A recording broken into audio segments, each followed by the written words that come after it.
Graça e paz, irmão. Bem-vindo a mais um vídeo disso da Palavra de Deus. E hoje nós vamos ler alguns trechos selecionados do Grande Conflito, capítulo 6, o título Dois Heróis da Idade Média. Então vamos lá. O Evangelho foi implementado na Boêmia no século IX. A Bíblia achava-se traduzida, o culto público era celebrado na língua do povo, mas à medida que aumentava o poderio do Papa, a palavra de Deus se obscurecia. Aqui nós vemos um ponto importante. Nós vimos ontem que Wycliffe traduziu a Bíblia para o inglês e agora a tradução da Bíblia chega até a Boêmia, mas mesmo assim aquelas pessoas acabaram por não ver ou perder de vista a importância da consagração a Deus. Elas, mesmo com a Bíblia traduzida, mesmo com a Bíblia em mãos, elas não estavam verificando o que estava escrito nas Escrituras, porque o poder do Papa estava crescendo. Ou seja, quando os nossos inimigos começam a crescer, nós tendemos a olhar para eles, ou quando os nossos enganadores começam a crescer, nós tendemos a tirar de vista aquilo que é importante. Se o povo mantivesse seus olhos na Bíblia, a palavra não seria obscurecida. Mas é muito mais fácil delegar a responsabilidade para outras pessoas, para o sacerdote, para o pastor, para o padre. Para quem quer que seja, o nosso conhecimento da Bíblia deve ser buscado por nós mesmos. Devemos ler, devemos buscar. Não devemos delegar isso a outros. Não devo delegar o meu conhecimento de Deus apenas aquilo que eu escuto na igreja. Eu devo estudar no meu lar. Devo me instruir nas Escrituras, para que minha vida seja transformada pela contemplação da palavra. Minha vida jamais será transformada pela contemplação do pastor, do ancião, do líder religioso pregando ali na frente. Minha vida é transformada ao contemplar a palavra de Deus, ao estudar, ao buscar, e aí eu vou conhecendo quem é Cristo, e aí eu vou sendo transformado. O Papa declarava ser agradável ao Onipotente que o seu culto fosse celebrado em língua desconhecida e que muitos males e heresias haviam surgido por não se observar essa regra. E aqui entra um ponto extremamente importante também, né? O culto era feito em outras línguas, mas hoje já acontece isso no nosso meio. Hoje já há louvores em outras línguas que nós não entendemos, sendo cantados dentro da igreja. Eu já vi louvor por pessoas sendo cantado dentro da igreja em outro idioma, em espanhol. Não é todo mundo que vai entender uma pregação em inglês, não é todo mundo que vai entender. Nós devemos sempre falar no mesmo idioma, para que seja o mais claro possível. E ainda assim, mesmo dentro do mesmo idioma, devemos tomar cuidado com algumas palavras. Não é o ideal que eu e você estejamos pregando e falando palavras extremamente difíceis lá na frente, que as pessoas não compreendam. Devemos usar o vocabulário daqueles que estão ao nosso redor. Alguns irmãos já me repreenderam aqui por escrever errado algumas coisas nos títulos de vídeo. Mas normalmente o título do meu vídeo eu pego exatamente a pergunta da pessoa e coloco no título, para aproximar cada vez mais. E não é errado você falar o popular, vamos dizer assim, para que você se faça entender, para que a mensagem seja o mais clara possível. Devemos tomar cuidado da forma como que falamos, a forma como levamos o Evangelho, para não afastar mais as pessoas, que elas entendam que aquilo é algo inalcançável para elas. João Hus era de humilde nascimento e cedo ficou órfão pela morte do pai. Sua piedosa mãe, considerando a educação e o temor de Deus como a mais valiosa das posses, procurou assegurar essa herança para o seu filho. E aqui uma coisa extremamente importante, principalmente para as mães: uma educação para os filhos. Não devemos deixar que os nossos filhos sejam educados pelo mundo, pelos nossos vizinhos, por pessoas estranhas. Os pais, mas principalmente a mãe, deve tomar essa liderança na questão de educação. Normalmente, o pai está muito mais tempo trabalhando fora e a mãe tem mais tempo com as crianças, ela devota mais tempo para as crianças, é mais cuidadosa com isso. educação e temor de Deus. Lições extremamente valiosas que devem ser, sim, ensinadas dentro do lar. Nós vemos que Jesus, quando ele foi conversar com os sacerdotes no templo, quando ele tinha 12 anos, e ele fazia perguntas e falava, eles ficaram admirados com seu conhecimento. Esse conhecimento foi lhe dado através do ensino da sua mãe em casa. Não podemos negligenciar o ensino aos nossos filhos. Por esse tempo chegaram à praga 2 estrangeiros da Inglaterra, homens de saber que tinham recebido a luz e haviam chegado para espalhá-la naquela terra distante. Aqui outro ponto interessante para a gente fazer um paralelo. Hoje nós deveríamos nos considerar, sim, estrangeiros nesse mundo. Somos cidadãos celestiais vivendo aqui. Eu e você devemos ser, se assim não somos, devemos ser cidadãos do reino celeste morando aqui, ou seja, somos estrangeiros aqui. Homens de saber que tinham recebido a luz. Se somos estrangeiros, cidadãos do reino celeste, é porque recebemos a luz. E eles estavam ali para espalhar naquela terra, uma terra distante. Será que eu e você estamos sendo esses cidadãos estrangeiros aqui para levar essa mensagem que conhecemos, essa luz, a maravilhosa luz de Cristo a este mundo? Ou estamos entorpecidos com as coisas desse mundo e já não olhamos, não lembramos mais da pátria a qual viemos, a pátria a qual pertencemos? Muitas vezes as coisas desse mundo estão tirando o nosso foco daquilo que é importante. Devemos olhar mais para Cristo, olhar mais para o céu, olhar mais para as coisas que nos aguardam e esquecermos de tantas coisas que estão aqui nesse mundo. As comidas do mundo, os prazeres do mundo, o entretenimento do mundo. Esquecer um pouco isso, tirar essas raízes que nos prendem aqui e olharmos para o alto, para o céu. Em local franqueado ao público pintaram 2 quadros. Esses 2 estrangeiros pintaram 2 quadros. Um representava a entrada de Cristo em Jerusalém, manso e assentado sobre uma jumenta, e seguido de seus discípulos, descalços e com trajes gastos pelas viagens. O outro estampava uma procissão pontifical. O Papa, adornado com ricas vestes e tríplice coroa, montado a cavalo, magnificamente adornado, precedido de trombeteiros e seguido pelos cardeais e prelados em deslumbrante pompa. Aqui claramente a gente já vê a diferença entre os 2 desenhos. E aí o texto segue. Ali estava um sermão que prendeu a atenção de todas as classes. Multidões vieram contemplar os desenhos. Ninguém deixara de compreender a moral, e muitos ficaram profundamente impressionados pelo contraste entre a mansidão e humildade de Cristo, o Mestre, e o orgulho e arrogância do Papa, seu servo professo. E aqui nós vemos claramente uma coisa extremamente importante.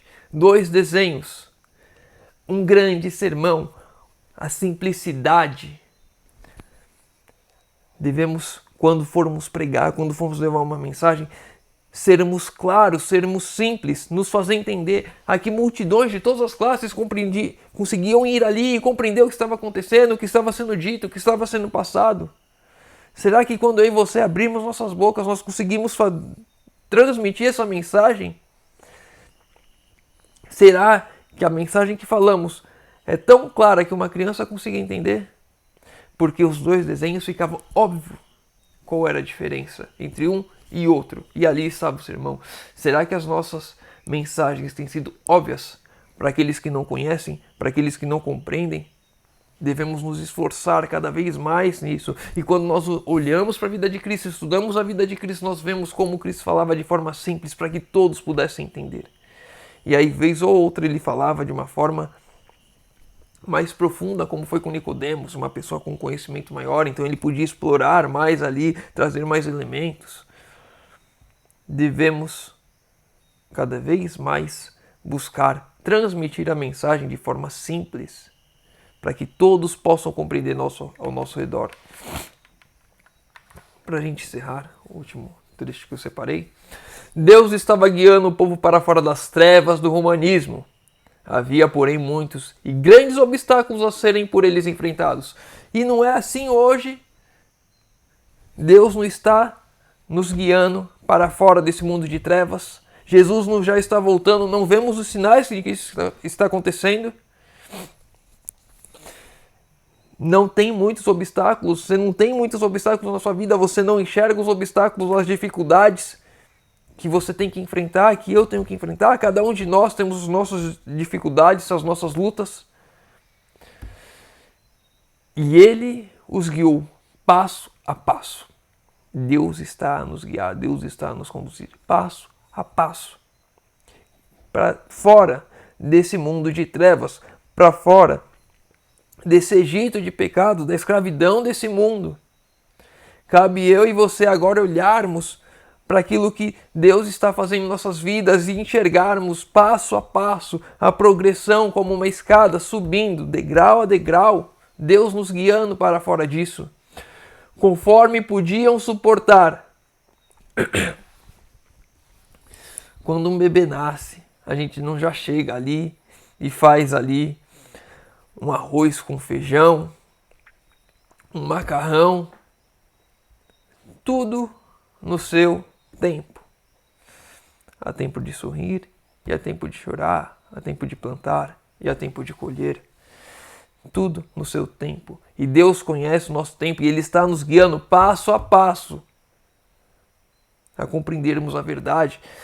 E cabe a nós ouvirmos a voz de Deus, darmos o passo, seguirmos aquilo que Deus tem nos falado e não nos deixar inertes nesse mundo, na apostasia, de não conseguir seguir adiante, em vermos os problemas, os obstáculos e falamos, não, esse problema aqui eu não quero, ou então o obstáculo em si, um pecado acariciado, alguma coisa que me prende aqui nesse mundo, não, aqui eu não quero abandonar, isso aqui desse jeito para mim tá bom. Essa luz aqui que eu recebi, a reforma de saúde, eu não quero seguir, não é para mim, não quero, não vou aceitar isso. Pode ser para os irmãos aí fora, mas para mim não. Quando eu rejeito, eu estou deixando de dar o próximo passo, de fazer a vontade de Deus. Qualquer coisa que eu rejeite ou qualquer coisa que eu me apegue, que eu deveria me afastar, ou que eu deveria andar para frente e aceitar a luz, é como se Deus nos mostrasse o próximo passo e nós escolhêssemos ficar parados, inertes, não seguirmos em frente. Não estavam preparados para receber toda a luz de uma vez. Lá eles não estavam e hoje talvez nós estejamos. E por isso que nós devemos continuar estudando e progredindo e continuar dando os passos. Como o completo fulgor do sol do meio-dia para os que durante muito tempo permaneceram em trevas, fosse ela apresentada, tê-los-ia feito desviarem-se se fosse dada toda a luz a nós, logo de cara. Iríamos desistir, iríamos fraquejar, iríamos abandonar a fé. Se eu recebesse a mensagem de saúde antes de me batizar, antes de estudar, antes de conhecer a Cristo, que loucura é essa? A minha vida inteira eu comi carne e agora venho aqui, estou entrando na igreja e fala que eu não posso comer. Cada coisa no seu tempo. E se você está ouvindo essa mensagem, talvez seja o momento de você rever as coisas da sua vida, até onde você foi, para continuar e dar o próximo passo. Já está ali o próximo passo que eu e você devemos dar. A gente não consegue falar de certas coisas quando a pessoa está iniciando na fé, quando está aprendendo o básico. Devemos introduzir o leite, o amor de Cristo, o sacrifício de Cristo, o plano da redenção, mas vai mais. Tem pessoas que se agarram no amor de Cristo e falam o amor de Cristo, mas ao mesmo tempo que está agarrada no amor de Cristo, está agarrada no pecado também. O amor de Cristo vai me salvar, e agarrada com o pecado. Se não abandonar os nossos pecados, se não dermos os nossos próximos passos de fé que Deus está nos mostrando que devemos dar, não adianta, é como se eu estivesse rejeitando toda a verdade. Quem tropeça em um só ponto da lei é culpado por todos. Portanto, ele a revelou aos dirigentes pouco a pouco. à medida que podia ser recebida pelo povo. De século em século, outros fiéis obreiros deveriam seguir-se para guiar o povo cada vez mais longe no caminho da reforma. E hoje, quantas vezes o irmão já ouviu? Se o irmão já está há pelo menos um ano na igreja, já deve ter ouvido falar de reavivamento e reforma. E por que falamos isso hoje? Porque isso parou em nossas vidas, porque não temos um reavivamento, porque não temos uma comunhão com o Espírito Santo, porque não temos uma reforma em nossas vidas, estamos estagnados e do jeito que estamos confortáveis com isso, acomodados com isso, não mudamos, não prosseguimos. E hoje é o dia para iniciarmos em nossas vidas um verdadeiro reavivamento e reforma. Que o nosso falar, que o nosso pregar seja de forma simples e direta, mostrando o amor de Cristo, mostrando ao mundo quem é Cristo. E isso se dá nas pequenas escolhas na minha vida.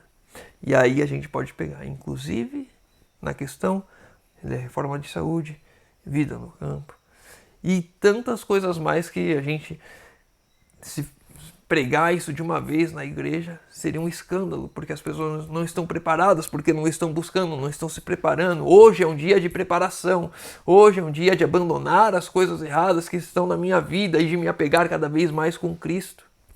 Hoje é o dia. Vamos encerrar por aqui. Se o irmão ficou com alguma dúvida, deixa nos comentários, pede de oração nos comentários também, que eu vou estar orando por todos. Convido aos irmãos que puderem fechar os olhos para falarmos com Deus. Senhor Deus, Pai amado, obrigado, Senhor, que mais uma vez temos a oportunidade de abrir a Tua Palavra e de estudar. Senhor, te pedimos, derrama o Teu Santo Espírito sobre nós, Senhor amado. Te pedimos, Senhor, por favor, transforma as nossas vidas, Senhor. Ilumina, Senhor, o caminho à frente, nos mostra o próximo passo que devemos dar. Nos mostra, Senhor, o que devemos abandonar aqui e o que devemos fazer para honrar e glorificar o Teu santo nome, Senhor. Que o nosso pregar, que o nosso falar seja de forma simples, direta, que possamos transmitir, Senhor, esse amor que nos alcançou e que nos trouxe a Ti, e que através de Ti, a Tua obra em nós, Senhor amado, possamos levar esse amor a outras pessoas também, Senhor. Te pedimos isso em nome de Jesus. Amém. Meu irmão, fica com Deus e que Deus te abençoe.